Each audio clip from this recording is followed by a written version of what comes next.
the lost heirs of the Crimson Throne. The sky above the battlefield burned red. Ships fell like dying stars, and the screams of soldiers echoed through the void. It was the day the Dravka Empire nearly fell, and the day their fierce queen lost the only things she ever loved. Queen Sarath of Dravka stood on the command deck of her flagship Varkon, her 4 eyes glowing with fury and grief, her claws clenched around the control table as flames filled the screens. She had sent her daughters, Elira and Mira, away in an escape pod when enemy fire tore through their defenses. But the pod never reached its destination. It vanished into the shadow of a nearby planet called Xeron 3. "Find them!" Sarath's voice thundered. Low and trembling, search every system, every moon. Every grain of dust, her generals bowed. Terrified, no one had ever seen their queen like this. For years she had been the terror of the galaxy, a warrior who burned fleets and conquered worlds. But now her heart was breaking. Outside the viewport, the remains of her royal fleet drifted in silence, glowing like red embers. Her daughters were somewhere below, lost or taken, and every passing second felt like a blade twisting deeper into her chest. Meanwhile, far beneath the clouds of Xeron 3, a human soldier named Captain Daniel Reed crawled from the wreckage of a downed ship. His uniform was torn, his visor cracked, and his oxygen tank half empty. The war had ended badly for his squad. They were supposed to evacuate civilians, but something went wrong. Daniel looked around at the twisted landscape. The ground was black glass cracked from explosions. Flames rose from alien wrecks nearby, and through the smoke he heard something soft, a cry. Not human, high and trembling. He followed the sound to a broken escape pod buried in the sand. The metal door was scorched, half melted. Inside, 2 small alien girls huddled together, their silver skin faintly glowing under the flickering lights. They looked terrified. Daniel froze. His instincts screamed danger. These were not human. They were the enemy. But then the smaller one coughed. A weak sound like a child crying without thinking. He pulled off his helmet and crouched. "Hey, it's okay, you're safe now," he said gently. His voice was hoarse but kind. The older girl's eyes widened, bright and glassy. She spoke in a language he didn't understand, her tone sharp with fear. Daniel placed his rifle aside, raising both hands slowly. "No weapons, see? I won't hurt you," he whispered. For a moment there was silence. The wind howled across the wasteland. The taller girl, Elira, looked at him closely, as if searching his face for truth. Then she pointed to her sister, who was shivering and bleeding from a small cut on her forehead. Daniel nodded and moved closer. He tore a strip of cloth from his uniform and carefully wrapped the wound. His hands trembled slightly. The little one, Mira, blinked at him, then leaned her head against his arm. He didn't realize it yet, but in that moment, their fates became bound up in orbit. The Queen's search ship scanned the surface. A transmission flickered through the static. An unidentified human signal near the crash site. "Queen Sarath," a commander reported. "We've detected life signs, 2 Dravka children, and 1 human." Her claws dug into the metal railing. "Bring me their location," she hissed. Her heart pounded, a mix of hope and rage. Could it be? Her daughters alive and with a human? She stared at the holoscreen as it sharpened into an image. A broken pod. A human kneeling beside 2 small alien forms, the image blurred. But one thing was clear. The little ones were breathing, and the human wasn't attacking them. Sarath's throat tightened. "What is he doing?" she whispered. "Should we eliminate the human, my queen?" the general asked. Her eyes glowed crimson. For a moment she almost said yes, but something in that image made her stop. The way he held them, careful and protective. It didn't look like deceit. It looked like... "Mercy, track him," she ordered coldly. "Do not engage until I say so." Back on the planet, Daniel gathered what supplies he could. Emergency rations, a small energy lamp, and his half-broken radio. The girls followed him silently. The night fell quickly, and Xeron's twin moons rose over the ruins, bathing everything in silver light. He found an old bunker half buried in sand and guided them inside. He set the lamp down and handed them food packets. They didn't eat at first, only stared at him with those wide, glowing eyes. After a while, Elira finally spoke a few halting words in broken galactic common. "You help?" she asked. Daniel smiled faintly. "Yeah, help," he said, tapping his chest. "Daniel," then pointed at her. "You?" She hesitated, then touched her chest. "Elira," she said softly. "And Mira," pointing to her sister. "Elira and Mira," Daniel repeated. The name sounded strange but beautiful. Mira smiled weakly for the first time. Outside, the wind roared. The human soldier and the alien princesses sat in silence, unaware that hundreds of ships were searching the skies for them. Daniel looked at the two girls curled up beside him and whispered to himself, "Who are you two, and why does the whole world feel dangerous tonight?" Up among the stars, the Queen watched the same scene through her ship's scanners. Her daughters asleep safe. In the arms of a human, her heart trembled. Her claws softened against the console. For the first time in her long reign, she felt something she had never known: hope. A soldier among ruins. The night on Xeron 3 was cold and cruel. The wind carried the sound of distant explosions, and the sky flickered with orange storms. Captain Daniel Reed sat by a faint blue flame inside the old bunker, his head resting against the wall. The two alien girls slept close to him, their small forms trembling in their sleep. He didn't know who they were, but he could feel it. Someone was hunting them. When dawn came, Daniel stepped outside to search for supplies. His boots sank into black sand that still smoked from last night's bombardment. The air smelled of metal and ash. He climbed a ridge and scanned the horizon through his cracked visor. He saw the twisted skeletons of ships scattered across the valley, human and alien both. The war had destroyed everything. He whispered under his breath, "I survived." But what for? His eyes turned toward the bunker where the girls were hiding, and for a moment he found his answer back on the Varkon. Queen Sarath watched the planet's surface through her command screens. Her general stood frozen behind her, afraid to speak. The human's face appeared on the display again, his body tired, his uniform burned, but the way he guarded her daughters made her pause every time she looked. "Is he holding them hostage?" one general asked. "No," she murmured. "He protects them." The words tasted strange in her mouth. For centuries, the Dravka Empire had called humans savage and reckless. Yet this one had chosen to care for her bloodline while his own world burned. Her claws dug into the armrest. "Send the shadow hunters," she ordered. "Bring my daughters back alive." Her voice cracked slightly at the last word. Daniel returned to the bunker carrying a few rations, but his instincts screamed danger. The air felt heavy. The quiet was too sharp. He crouched low and listened, somewhere far off. Something was moving, metallic, steady, not wind. He rushed inside and whispered, "Quiet. Stay low." The girls obeyed instantly, Elira's bright eyes wide with fear. Mira clutched his arm. Her small hands were cold. A red light pulsed outside, sweeping across the sand. Search drones, their scanners humming like angry insects. Daniel grabbed his pulse rifle, though its charge was almost empty. He waited until the drone drifted close, its sensors locking onto the bunker's heat. Then he fired. The bolt cracked through the air, and the machine exploded in a flash of sparks. The blast drew more of them. Daniel cursed under his breath. He turned to the girls. "We have to move," he said firmly.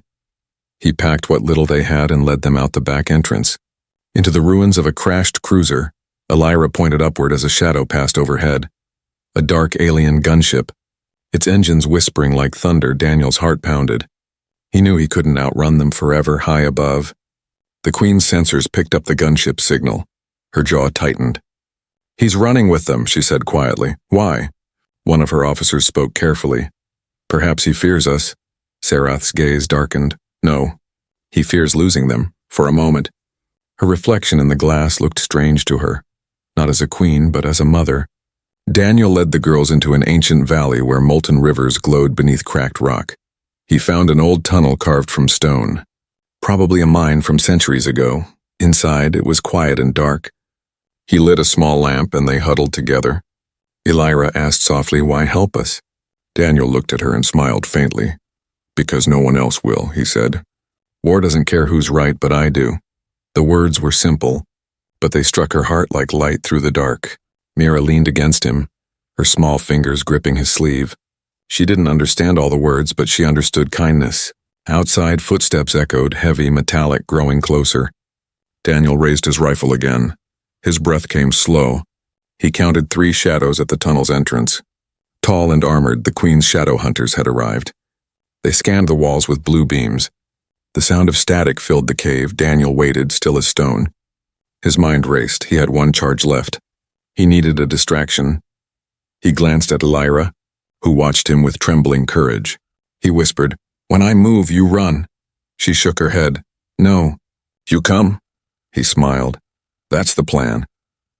The first hunter stepped inside, glowing eyes cutting through the dark. Daniel grabbed a metal shard from the ground and hurled it into the wall. The noise made the hunter turn. Daniel fired his last shot straight into its visor. Sparks burst, and the creature roared. "Run!" he shouted. The girls bolted down a side tunnel. Daniel followed. The hunters chased. Laser fire lighting up the walls, rocks exploded. Dust filled the air, Mira stumbled. And Daniel scooped her up, not stopping for a second. They burst out into daylight, sliding down a slope of black sand as explosions echoed behind them. The bunker they'd left behind was now burning. Far above, the Queen's ship tracked the explosion. Her chest tightened. "No, not them," she whispered. Her sensors caught heat signatures, 3 figures escaping into the desert. The smaller forms were her daughters, alive. The larger one, still human, the general beside her said, "He's still protecting them, my queen." Her voice dropped to a whisper. "He saves what we destroy." She turned toward the viewport, staring at the planet with trembling hands. "Find him," she said quietly. "But no one is to harm him until I see him myself." As night fell again, Daniel built a small campfire in the middle of the desert ruins. The wind howled through the stones, but the fire gave them warmth. The girls sat close to him, silent, afraid, yet safe. Daniel looked at the stars above. They flickered like dying candles somewhere up there. The Queen's ships were hunting him, but he didn't care anymore. He had made his choice in that quiet night. Surrounded by ruins of war, one human soldier guarded 2 alien princesses with nothing but courage and hope. He didn't know the galaxy was watching. He didn't know the Queen herself was trembling, not with rage, but with fear of what she might feel when she finally faced the human. Hunters in the dark, the twin moons of Xeron 3 hung low, casting pale light over the endless desert. The wind whispered across the dunes, carrying the smell of burned metal and smoke somewhere among the ruins. A single human and 2 small alien girls hid from an entire empire. Captain Daniel Reed crouched behind the wreck of an old transport ship, scanning the night horizon through his cracked visor. The girls slept close by under a thermal blanket, their small forms glowing faintly beneath the fabric. He hadn't slept for 2 days. Every sound made his hand twitch toward his rifle. Every shadow looked like death in the distance. The hum of engines grew louder. A squadron of Dravka drones swept low across the dunes, their red eyes flickering like fireflies of war. Daniel shut off his lamp and whispered, "Stay down, don't move." The older girl, Elira, nodded, clutching her sister's hand tight. The drones hovered overhead, scanning for life signs. Daniel's heart pounded so hard he thought they'd hear it. The red light passed inches from his face, then drifted away. He exhaled slowly, relief washing over him like a wave of ice. Far above, aboard the Varkon, Queen Sereth watched the live feeds with unblinking eyes. The planet's surface was covered in tracking grids, signals, and heat maps. But one cluster of movement, small and irregular, kept escaping her hunters. Her advisor, Lord Karen, stepped forward. "My queen." "The human evades us again." Sereth didn't look away. "He's trained," she said softly. "He's no scavenger. He's a soldier." Karen frowned. "Should we strike him down before he uses the princesses as bait?" Sereth turned slowly, her 4 crimson eyes narrowing. "He is not using them," she said, her voice sharp and cold. "He is protecting them," Karen hesitated. "But why would a human risk his life for alien blood?" Sereth looked back at the image, the human covering her daughters with his own jacket as the cold winds blew. Her voice softened, almost a whisper, because something inside him still remembers what mercy means. Back on the planet, Daniel moved through the ruins with quiet steps. He had to find food and shelter before dawn. He reached the wreck of an old cargo bay, its doors half open, sand pouring through like a river of time. Inside he found old supply crates, broken drones, and a rusted med station. He turned on the power cell and searched for medical kits. Elira followed behind him, watching every move. When she saw the blood on his arm, she gasped. "You hurt," she said in broken words. Daniel looked at the wound and smiled faintly. "It's nothing," he said. "Just a scratch." But the cut was deep. He had been hit by a shard of metal during their escape. Elira walked to the med station and pressed random buttons until a small healing patch rolled out. She took it and placed it clumsily on his arm. Daniel laughed softly. "You're a fast learner," he said. She tilted her head, trying to understand the tone. "Fast learner," she repeated shyly. For the first time since the war began, Daniel smiled with warmth, but peace never lasted long. A low growl echoed from the dark corner of the wreck. Daniel froze, Elira gasped, and Mira hid behind him. A massive creature emerged, part metal, part flesh, one of the Dravka Empire's hounds. Built to track scent and blood, its eyes glowed blue. Its claws clicking on the metal floor, Daniel aimed his rifle, whispering, "Run!" The creature leapt. Daniel fired. The bolt hit its shoulder. It howled, sparks flying from its half-cybernetic body. Elira screamed as Daniel shoved her back. The hound lunged again, jaws snapping. Daniel grabbed a metal bar and swung with all his strength. Sparks flew, the beast crashed into a wall, growling. Mira cried out, her small voice echoing through the wreck. The hound turned toward her, eyes glowing brighter. "Hey!" Daniel shouted, drawing its focus again. He charged, slamming the metal bar into its head until it sparked and fell. Smoking and silent, for a moment there was only heavy breathing. Daniel dropped to his knees, panting, his hands shook.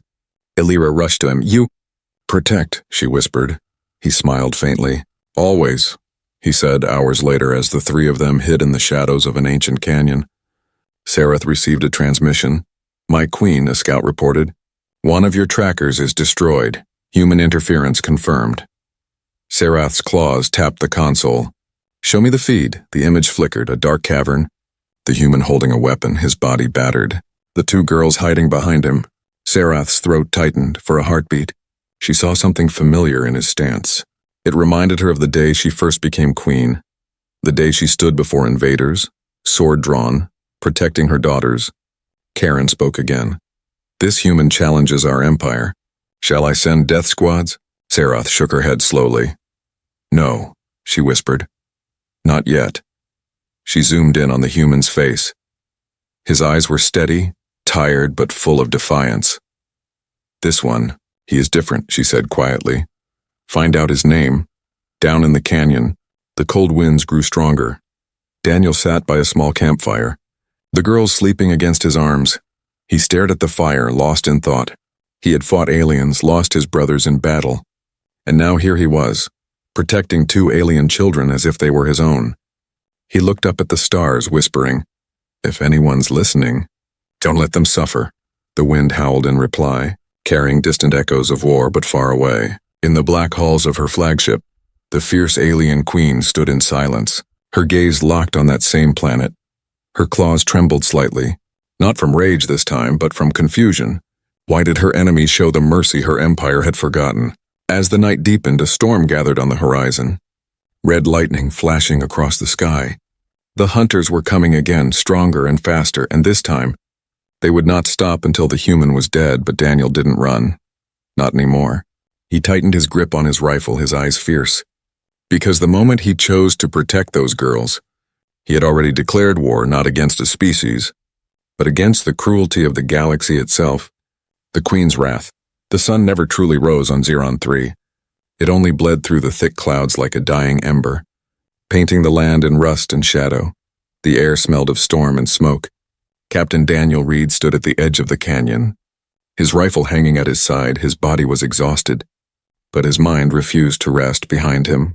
Elira and Mira slept near a small fire, wrapped in pieces of his torn jacket. He watched them breathe softly, fragile and peaceful. It reminded him of something he had forgotten long ago, the sound of innocence in a world that had lost it. He knew the calm wouldn't last. The storm was coming not just from the sky, but from the stars above, high above, on the massive warship Varkon. Queen Sarath watched her fleet descend like a swarm of shadows. Dozens of ships entered the planet's atmosphere, engines roaring like thunder. Her reflection glowed red against the command screen. Her general stood silent behind her. Afraid to speak, "Lock the skies," she ordered, her voice low and sharp. "No one leaves the surface until my daughters are found." The control room shook as ships positioned across the planet. Her empire had conquered hundreds of worlds, but this was personal. For days she had watched the human through surveillance feeds. For days she had seen him fight, bleed, protect, and now she couldn't understand what burned inside him. Was it duty or something deeper? Her claws traced the holographic map. "Bring me the human alive," she said coldly. "I will look into his eyes myself before I end him." On the planet's surface, Daniel woke to the distant roar of ships. The ground trembled. Dust fell from the rocks above. He grabbed his gear and shouted, "We move now!" Elira helped her sister up. "Bad sound," she whispered. "Yeah," Daniel replied. "Bad sound means bad people." They ran through the canyon as explosions echoed in the distance. The Queen's soldiers were landing, black-armored Dravka troops tall and cold. Their scanners swept through the canyon, searching for any trace of life. Daniel led the girls into an abandoned mining shaft, its walls glowing faintly blue from old energy crystals. He stopped and listened. The air vibrated with the hum of alien engines above. "They're closing in," he muttered. Tightening his grip on the rifle suddenly, Mira gasped and clutched her chest. Her breathing turned shallow. Daniel knelt beside her, panic flashing in his eyes. "She's burning up," he said, touching her forehead. "She's sick," Elira looked frightened. "No medicine?" "No ship," she whispered. Daniel's jaw tightened. "Then I'll find one." He looked up through the tunnel's ceiling, toward the faint light above. Somewhere out there, the Dravka had medical tech. If he could get to it, she might live. If not, the child would die before nightfall. In orbit, the Queen watched the latest scan. Her officers detected heat signatures moving underground. One large, two small. Her breath caught. "It's them," she whispered. Her daughter's alive, moving, running. Karen stepped forward. "Shall we strike?" Sarath hesitated. "No, not yet," she said. "Prepare the ground units." "But I go myself." The room fell silent. "My queen." "It's dangerous." Her glare silenced him instantly. If a human can walk through fire to protect what he loves, then so can I. Her ship's engines ignited, and the Queen of Dravka descended to the planet for the first time in decades. Daniel crawled out from the mine entrance into the smoky air. The horizon glowed red with fire. He spotted a fallen Dravka supply pod half buried in the sand, its med unit light still flickering. He sprinted toward it, blaster fire echoing behind him. A group of alien soldiers appeared on the ridge. Shouting in their guttural language, Daniel dove behind cover and returned fire. His pulse rifle overheated, bolts slicing through the smoke. He hit 2 soldiers, but more were coming. He reached the pod and ripped open the med compartment, pulling out a small vial of healing serum. "That's all I need," he muttered. Then something sharp grazed his shoulder. He was hit. He fell to one knee, pain burning through him. But he kept running, clutching the vial behind him. The soldiers advanced. One shouted for backup. Another raised his weapon, then stopped. His helmet camera transmitted the scene to the command ship. Up above, the Queen watched the feed, her eyes widened. The human was carrying her sick daughter through fire, shielding her body with his own, even while bleeding. Her claws trembled on the console. Her general stared in silence. "Should we fire?" one asked. "No," she said softly. "No one fires." She leaned closer to the image, her voice barely a whisper. "He bleeds." For them, on the surface, Daniel stumbled into the canyon again, collapsing beside Elira. He injected the serum into Mira's arm, praying it would work. The little girl's breathing steadied. Her eyes opened slowly. Elira began to cry. Half in relief, half in disbelief, Daniel fell back, exhausted. Blood soaking his sleeve, he looked up at the sky, whispering, "You're safe now. Both of you." Then he heard it, engines descending. The sand around him trembled. The Queen's Royal dropship landed nearby. Its door opened with a hiss and the night lit up with crimson light. Elira gasped and stepped back. "Mother," she whispered. Daniel froze, his body weak, his weapon empty. The figure that stepped out was tall, elegant, wrapped in black armor lined with gold. Her eyes glowed like twin suns. The air around her pulsed with energy. She was the Queen. She walked slowly toward them, her gaze fixed on the human kneeling before her daughters. The soldiers behind her aimed their weapons, waiting for her command, but the Queen raised her hand. "Stand down," she ordered. Her voice shook. Not with anger, but with something deeper. Her daughters ran to her, crying, wrapping their small arms around her waist. She held them tightly, her armor plates clicking softly as she lowered herself to their level. When she looked up again, her eyes met Daniel's. There was no hatred there, only a question that trembled like the air between stars. "Human," she said quietly. "Why?" Daniel, breathing heavily, looked at her through tired eyes. "Because someone had to," he said simply. The Queen's claws lowered. Her heartbeat echoed in her ears. For the first time in her reign, her power felt small. Her soldiers watched in stunned silence, not understanding what they were seeing. The Queen of 1,000 Worlds stood trembling before one wounded man who had done what her armies could not. Protect without reason. The humans stand. The world around them was silent, except for the hiss of cooling metal and the sound of the Queen's heavy breathing. Her soldiers stood frozen, waiting for orders. The human knelt before her, one knee in the dust, his uniform soaked in blood, his hands shaking but still shielding the alien children behind him. The scene was impossible. A mortal soldier facing the Empress of the Dravka Empire. Queen Serath stared down at him, her heart trapped between fury and confusion. This was the creature her empire had been taught to fear and hate. Yet here he was, wounded, unarmed, and still standing between danger and her daughters. Every instinct screamed that she should destroy him, and yet she couldn't. Human, she spoke again, her voice echoing across the canyon. You knew who they were. You knew they were mine. Daniel met her gaze, his eyes dull with exhaustion. Didn't matter, he whispered. They were children. His words cut through her armor more sharply than any blade. The air shimmered as more Dravka soldiers descended from the sky. Forming a circle around them, the Queen's generals approached. Weapons drawn, Your Majesty, one hissed. This human is dangerous, allow us to execute him. The Queen turned slowly, her claws curling. Dangerous? She repeated softly. He protected my blood when even my armies failed. A loud rumble shook the ground. The Queen's fleet had locked onto the canyon, preparing to fire in case of enemy ambush. Daniel looked up, his vision swimming. He could barely stand. He saw one of the soldiers move his rifle, aiming at the Queen's side. A rogue unit desperate to finish his mission. Without thinking, Daniel threw himself forward. A single shot rang out. He tackled the Queen to the ground. The bolt grazing past them both, the rogue soldier shouted, then froze as a dozen others turned their weapons toward him. Hold your fire. The Queen roared, her voice split the air. The soldier dropped his gun, trembling. She rose slowly, her armor scorched where the blast had passed. She looked at Daniel, still lying on the ground.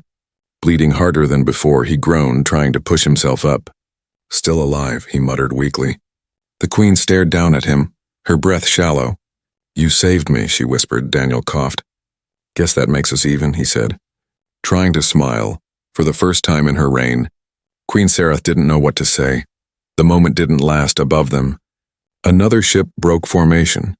An enemy warship from a rival faction that had tracked the chaos on Xeron 3. It began charging its plasma cannons, targeting both human and Dravka alike. The Queen's communication officer shouted through her headset, Incoming fire! Unknown vessel. They're locking on. She looked toward the sky, eyes blazing. Defensive shields up, she commanded. But it was too late. A massive beam of blue light cut through the clouds, tearing the surface apart. Rocks shattered. Sand turned to glass. Daniel covered the children with his body, the heat searing his back. The Queen's energy barrier flickered, barely holding. When the blast ended, silence followed, broken only by the sound of the dying wind. Daniel's vision blurred, his arms trembled. The children were safe beneath him. He turned his head and saw the Queen's armor cracked, smoke rising from her pauldrons, yet her eyes were still glowing bright. She stepped toward him, her voice trembling. Why do you protect what is not yours? Daniel smiled faintly. Because it's the right thing to do. The Queen knelt beside him. For a long moment she said nothing, just watched the human breathe raggedly in her mind. She remembered all the years of conquest, how her empire burned worlds, enslaved cities and silenced mercy, and now, a single broken man had shown her more strength than all her armies combined. Mother, Elira whispered, clutching her hand. Don't hurt him. Please. Mira looked at her sister and nodded. He saved us. Their voices cracked something deep inside the Queen's heart. Her claws loosened, she looked at her daughters, then at the soldier who had carried them through fire. No one touches him, she commanded quietly. The generals exchanged confused glances. My Queen. He is human, our enemy. Her gaze snapped toward them, glowing like molten steel. Then perhaps we've chosen the wrong enemies, she said. The soldiers lowered their weapons slowly. A sudden explosion echoed from the cliffs above. The rival warship was preparing a second strike. The Queen opened her comms. All ships target that vessel and destroy it. Her fleet responded instantly, red bolts streaking through the clouds. Lighting up the dark sky, Daniel forced himself to stand. Leaning against a rock, "You need to move," he said. "They'll hit again." Sarath looked at him. "You'll die if you stay." He shook his head. "Doesn't matter. As long as they live." She stared at him, silent, something strange filling her chest. It wasn't pity.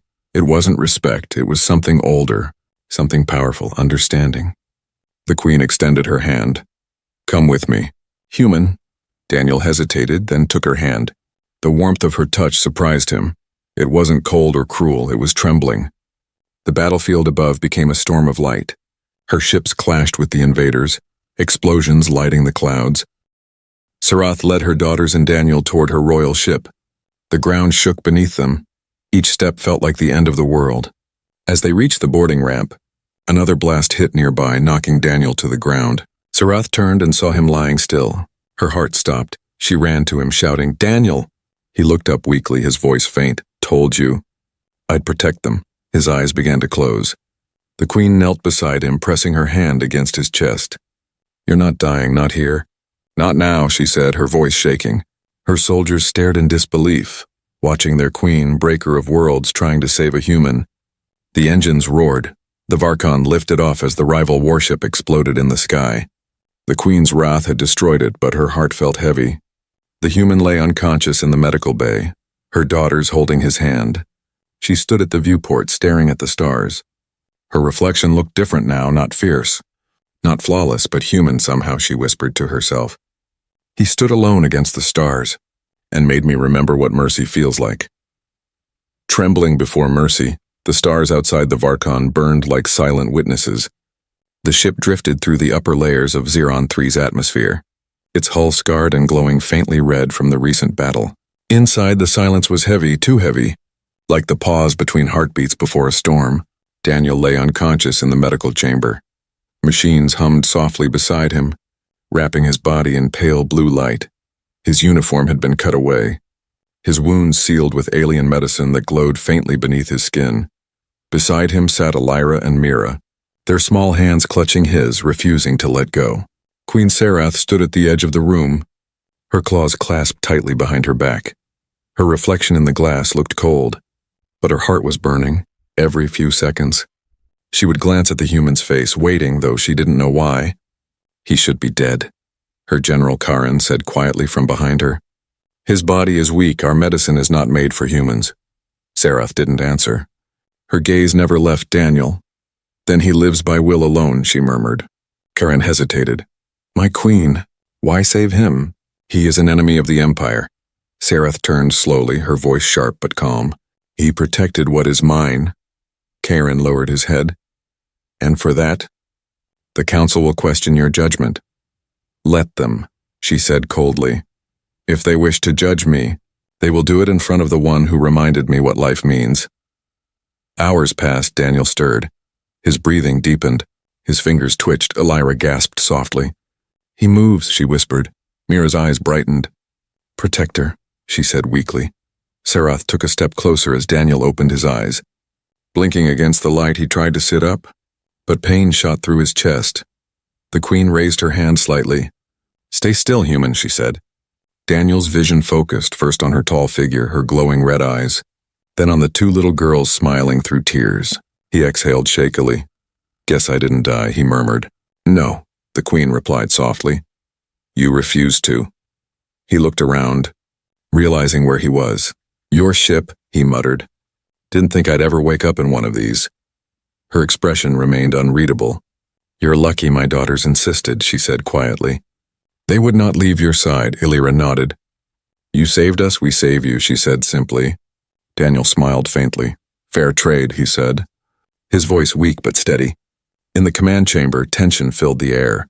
Dozens of Dravka officers argued in hushed tones. "The Queen has broken sacred law," one hissed. "A human aboard the royal ship is forbidden. She heals him with our medicine while our soldiers die below." Another spat. Their voices grew louder until the Queen entered. Her presence silenced them instantly. "Enough," she said, her tone calm but icy. One officer stepped forward, trembling. "My queen, the council demands answers. Why spare the human? Why allow him near your daughters?" Sarath looked around the room. her gaze like fire. Because he did what none of you could, she said. He risked his life not for conquest, not for gain, but for compassion, her words echoed. The officers exchanged uneasy glances. This kindness you speak of, one dared to say. It is weakness, the Queen's voice dropped deep and dangerous. Then perhaps it is a weakness this empire must learn. Later, Daniel stood on the observation deck. Staring at the stars, he wore a simple alien robe, his body still aching but stronger. The view outside took his breath away, the endless galaxy stretched before him. Scattered with colors he had never seen, he whispered to himself, "So much death, and still so much beauty." The Queen entered quietly, her armor gone, replaced by ceremonial robes of black and gold. "Human," she said softly, "do you regret saving them?" Daniel turned, surprised by the question. "Never," he said. "I only regret that I couldn't save more." Her eyes flickered. "Even me?" she asked. He paused. "You weren't the one who needed saving," he said. "You just needed to remember what being alive feels like." Her breath caught. She hadn't expected that answer. She looked out the viewport. The stars reflected in her eyes. "When I saw you hold them, I felt something I hadn't felt in centuries," she said quietly. "Fear?" Daniel tilted his head. "Fear?" "Yes," she said. "Fear that a human could remind me how fragile power truly is." At that moment, a comms alarm blared. Karen rushed in. "My Queen! The Galactic Council demands transmission. They've detected the human, and they threaten war if you do not hand him over." Sarath's claws tightened. "War," she repeated. Karen nodded. "They claim your mercy is treason." The Queen's eyes blazed with fire. "Then let the stars witness my treason," she said coldly. Daniel stepped forward. "You don't have to fight for me." She looked at him. "You fought for my children," she said. "Now I fight for yours," he frowned, confused. "Mine?" She turned toward the holographic map of space showing countless human colonies. "Your kind, your children across the stars, they will live under my protection now." The entire bridge went silent, Karen whispered. "You would protect humanity?" Sarath's voice was steady. "Yes, if one human can teach a queen mercy, then perhaps his species deserves to survive." Moments later, the Galactic Council's holograms flickered before her. Alien leaders from 100 worlds. "Queen Sarath," one hissed. "You have defied the law of war, you shelter the human. You side with the enemy." Sarath stood tall, her daughters beside her, the human soldier behind them. "The human is not my enemy," she said calmly. "He is proof that mercy is stronger than power." The council members roared in anger, their holograms shaking. "Then your empire will fall," one shouted. The Queen smiled faintly. "Perhaps," and she said, "but it will fall with honor." She turned off the transmission. Her fleet stood ready. The stars seemed to hold their breath. As the alarms faded, Daniel looked at her. "You know they'll come for you," Sarath nodded. "Let them," she said. "They will learn what happens when a queen trembles not from fear, but from mercy." Her daughters clung to her arms, the humans standing behind them. Together they faced the endless night. The Queen's empire had been built on fear, but from that moment on, it would burn with something far more dangerous, hope. When mercy changed the stars, the galaxy held its breath. From the outer rings to the silent moons, every signal and broadcast carried the same shocking words. "The Dravka Queen protects a human," empires whispered in disbelief. Fleets rearmed in fear, and the Galactic Council gathered its armies, declaring that the Queen had betrayed the natural order. But aboard the Varkon the air was still, heavy and waiting. Queen Sarath stood before the vast window of her flagship, her daughters asleep beside the human who had saved them. The stars outside shimmered like cold witnesses to history. She whispered quietly, almost to herself, "They will come." Daniel, awake but weak, turned his head slightly. "Then we stand," he said softly. The Queen looked at him, a faint smile ghosting across her lips. "You sound like a soldier." He chuckled weakly. Old habits die hard. Moments later, the ship's alarm screamed through the corridors. Karen rushed in, his armor gleaming. "My Queen." Council fleets approaching from all directions. Thousands of ships. Sarath's gaze hardened. "Open the shields. Prepare the royal defense line." Karen hesitated. "They outnumber us 20 to 1. Then we fight 20 times harder," she replied calmly. The Varkon turned slowly toward the incoming storm of light. Through the viewport, Daniel saw it. A wall of stars moving closer, each one a warship, each one ready to erase them. He felt a strange calm. Maybe it was because he'd already died once inside. Maybe it was because for the first time he wasn't alone.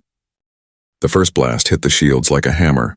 The ship shook violently, sparks flying through the bridge. Sarath steadied herself and shouted, "Return fire!" Red beams lanced across the void, striking enemy ships in waves. Explosions blooming like fireflowers across the darkness. Elira and Mira watched from the medbay window. Eyes wide. "Mother fights," Elira whispered. Daniel limped into the room, his arm bandaged, his jaw tight. "And we'll make sure she wins," he said. He reached the comms console and opened a direct channel to the Queen. "Your Majesty," he said, voice rough, "let me help." Sarath frowned. "You've done enough, human." He smiled faintly. "You don't know humans very well." He made his way to the lower deck, where abandoned human tech from the war had been stored. An old neural uplink system. Half broken, he connected it to the ship's targeting mainframe. Karin spotted him and shouted, "What are you doing?" Daniel replied, "Improving your aim." Within seconds, his mind linked with the Varkon's targeting system. He could see every enemy position, every heat flare, every blind spot. His heartbeat synced with the ship's pulse. "Queen," he said through the intercom, "tell your gunners to follow my coordinates. I'll guide their shots." She hesitated, then nodded. "Do it." The Varkon turned into a predator. Every shot struck true. Enemy ships fell one after another, spinning into the void like shattered glass. The Queen's bridge lit with the glow of victory and danger combined.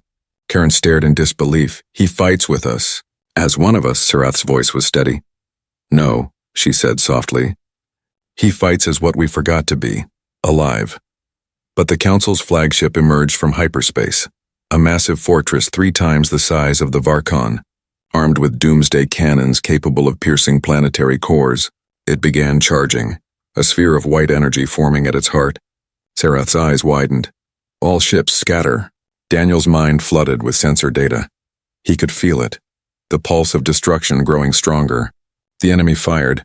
A blinding beam tore through the void. The Varkon barely dodged. Half its side vaporized, alarms screaming. Daniel's vision blurred, blood dripping from his nose. The neural strain tearing at his mind. Sarath's voice echoed in his comm. "Human, disconnect, you'll die." He gritted his teeth. Not yet. He locked the coordinates of the enemy's weapon core and redirected the Varkon's energy reserves. "Queen," he said through clenched teeth. "You have one shot, take it," she hesitated. "It will overload our reactor. Then make it count," he said. The Queen's claws hovered over the command key. Her daughters' faces flashed in her mind. Daniel's voice in her ear. "Steady, brave," she whispered. "Forgive me." Then pressed the key. The Varkon released all its power in one blinding pulse. The beam tore through the void like a spear of light, striking the Council's flagship straight through the core. For a heartbeat, everything went white, then silence. When the light faded, the Council ship was gone. Only debris and silence drifted across the stars. The Varkon floated, engines dead, its lights dimming in the medbay. Elira and Mira clung to each other, crying softly. Sarath rushed through the smoke-filled corridor to the neural bay. She found Daniel slumped over the console, the machine sparking around him. She knelt beside him, her hands trembling. "Daniel," she whispered, "open your eyes." He looked up weakly, his voice barely a breath. "Told you. Mercy wins." Her throat tightened. "You foolish."